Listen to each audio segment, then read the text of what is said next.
Hey, Tim, I was hoping that... Good morning! Hi, yes, good. I was just hoping that, Siri could maybe understand context a little bit better. Well, yes, but you'll have to buy the new iPhone. Oh, okay, so I can get it on the 15 Yes, or... but only the Pro. Okay, well, sometimes I'm not able to speak to her, so it'd be nice if I could just text her directly. Well, yes, but you'll have to buy the new iPhone. Oh, okay, yeah. It'd also be kind of nice if, how we lift subjects from photos, if we could kind of get rid of the ones in the background. Well, yes, but you'll have to buy the new iPhone. Yes, right, okay. And, could I just get some new emojis, maybe? Well, yes, but you'll have to buy the new Okay, iPhone. I'll leave you alone. Well, wait!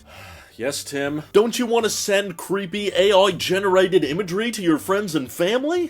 No. Well, yes, you do, and to do that, you'll have to buy the new iPhone. Alright, okay, I get it. Wow.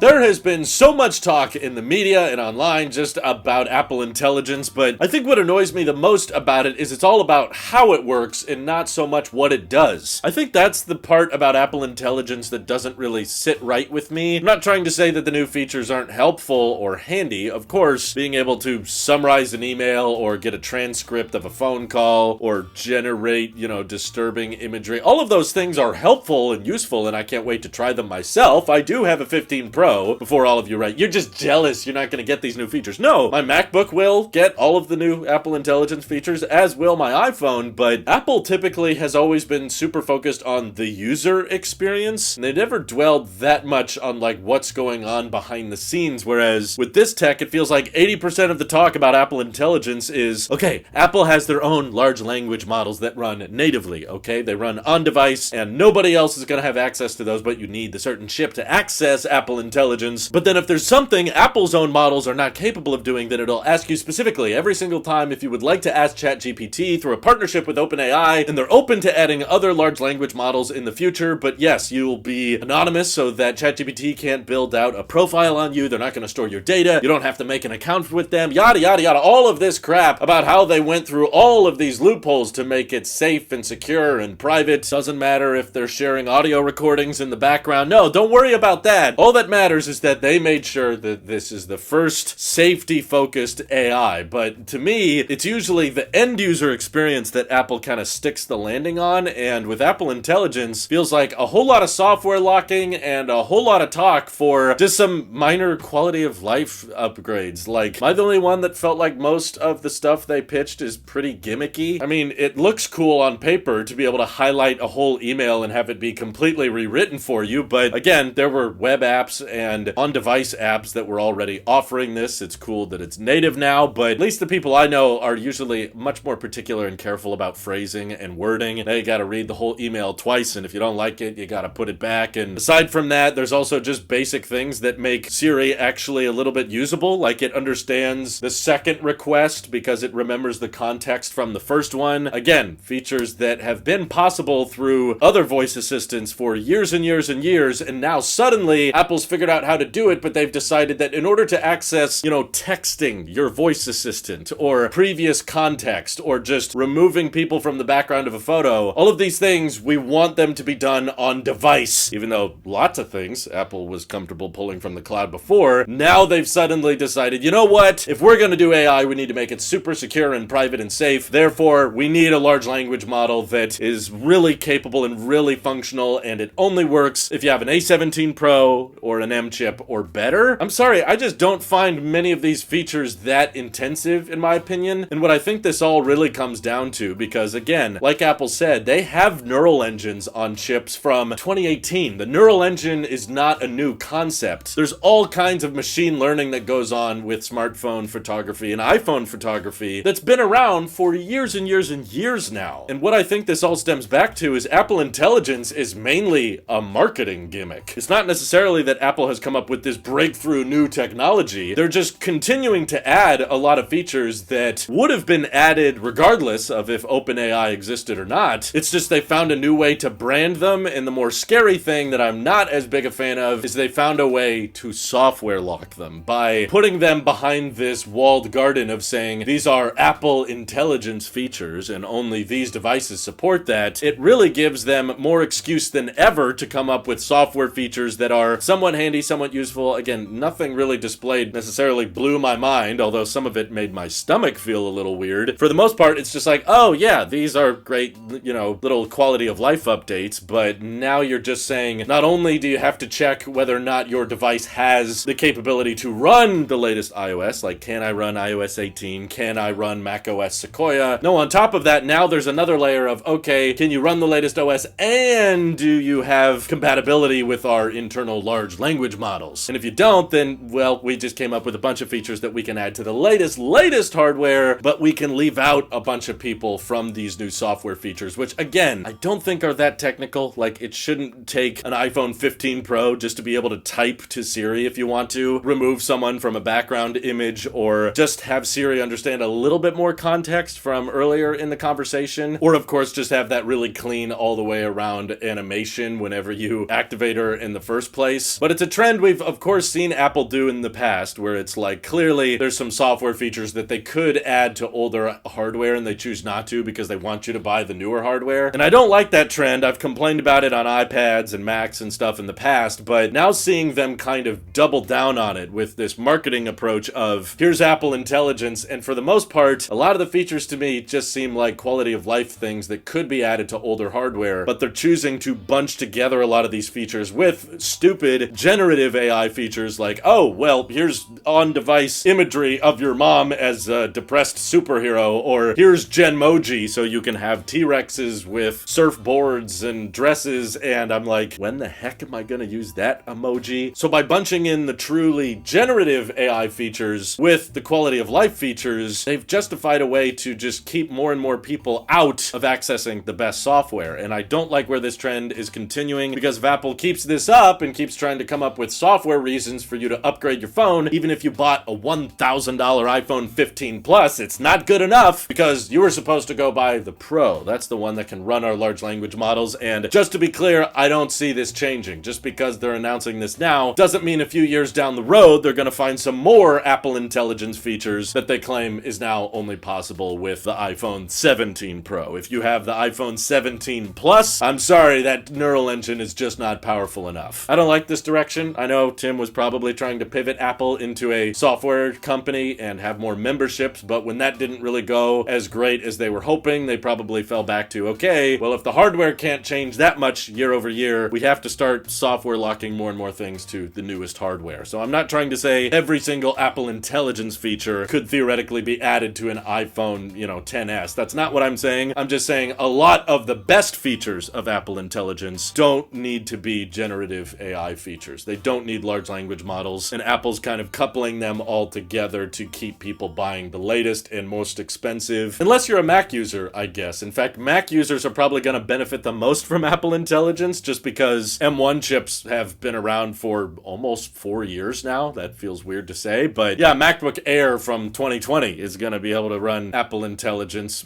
no problem because it's got that new silicon in it, whereas the iPhone, yeah, even an iPhone you buy today from Apple, if it's the wrong one, not a 15 Pro, then you're already being left out of some pretty basic quality of life features. So that's why I'm not terribly excited. Like, even though I'm going to get all of those features and I'll try them out for you, none of them really jumped out at me as really useful and exciting, and maybe I'm wrong, maybe you feel differently and you're super excited to try them out, but what do you guys think? Is Apple genuinely, intentionally locking a bunch of software features to the latest hardware and this is just them proudly doubling down on that? Or do you think that they're being genuine and you seriously could not add all of these features to even an iPhone 15 with an A16 chip or an iPhone 14 Pro? It's just not possible that you could type directly to the voice assistant. All your thoughts, let me know what you're thinking down in the comments below, and thank you to everybody supporting this channel directly. Seriously, helps us out a ton, as does just watching these videos. So thanks again. This is your Apple Sheep here, and I will see you all in the next one.